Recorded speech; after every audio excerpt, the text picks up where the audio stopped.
All right, let's just jump right into this explainer. Today, we're unpacking some seriously profound concepts from the architecture of applied understanding.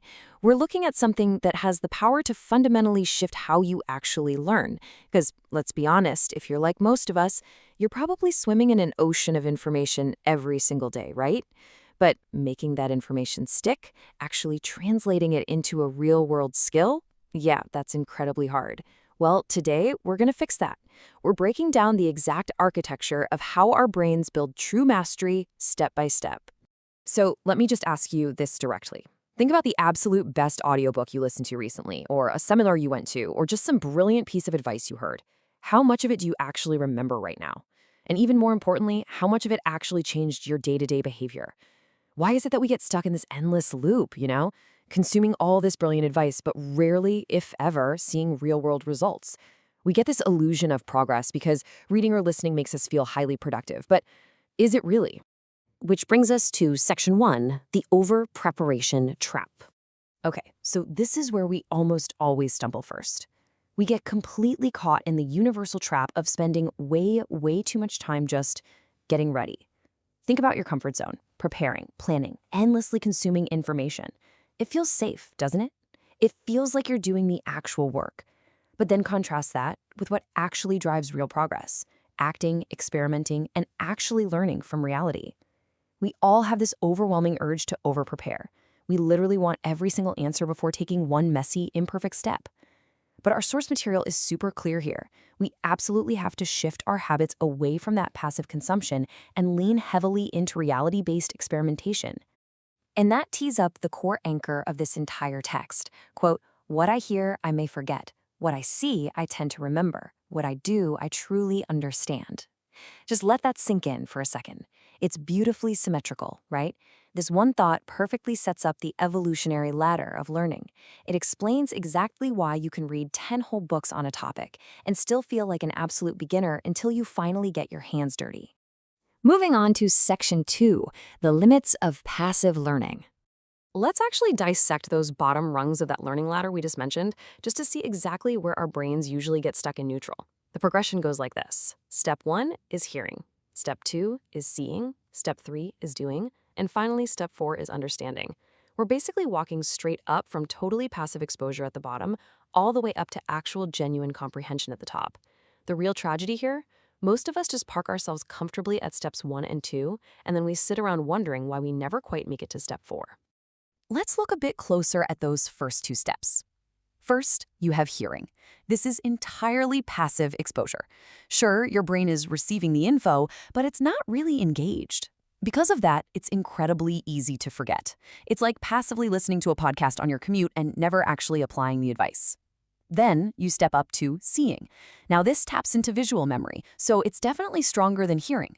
You're forming distinct mental images, which means better recall. Think of it like watching someone expertly fix a leaky pipe on YouTube.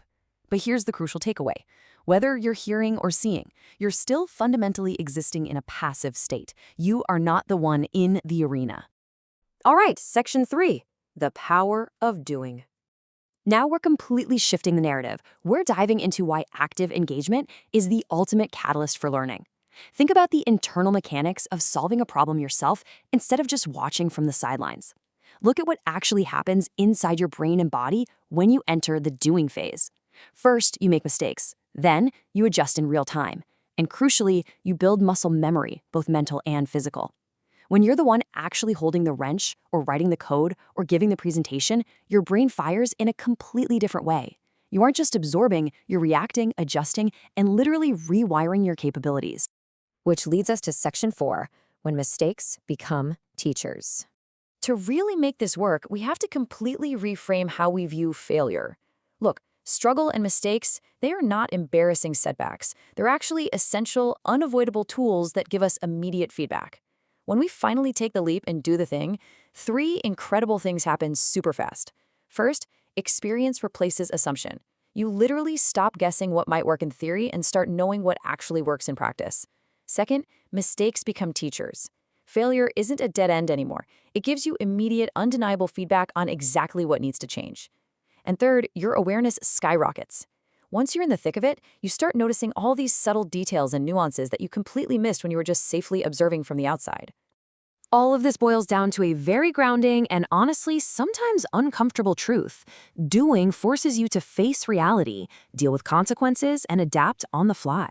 You literally can't hide behind a textbook or a perfectly structured color-coded plan anymore. And that forced adaptation, that's what creates real growth. It's the friction of reality rubbing up against your pristine theories that sparks actual capability. It beats the comfortable accumulation of theoretical knowledge every single time. And finally, Section 5, From Knowledge to Wisdom.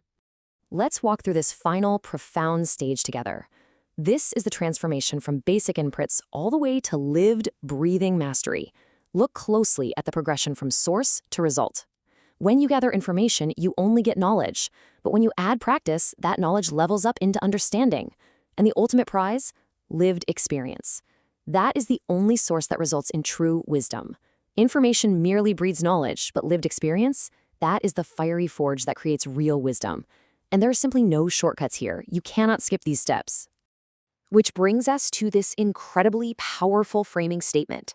I don't truly know something until I have applied it, struggled with it, and improved through it. Listen, if you take absolutely nothing else away from this explainer today, let it be this exact sentence. Real understanding demands friction. It demands struggle. It demands application.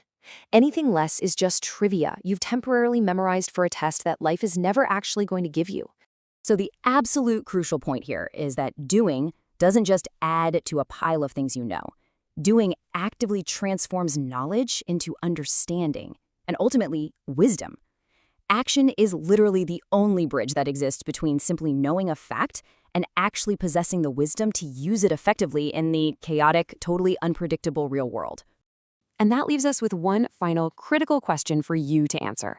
What will you stop planning and start doing today? I challenge you right now. Identify one specific area where you're stuck in that endless consumption loop, reading, watching, preparing forever, and take one messy, completely imperfect step out into reality. Stop gathering information and start building your wisdom. Thanks so much for joining me on this explainer. I really hope it sparked some real action for you, and I'll catch you on the next one.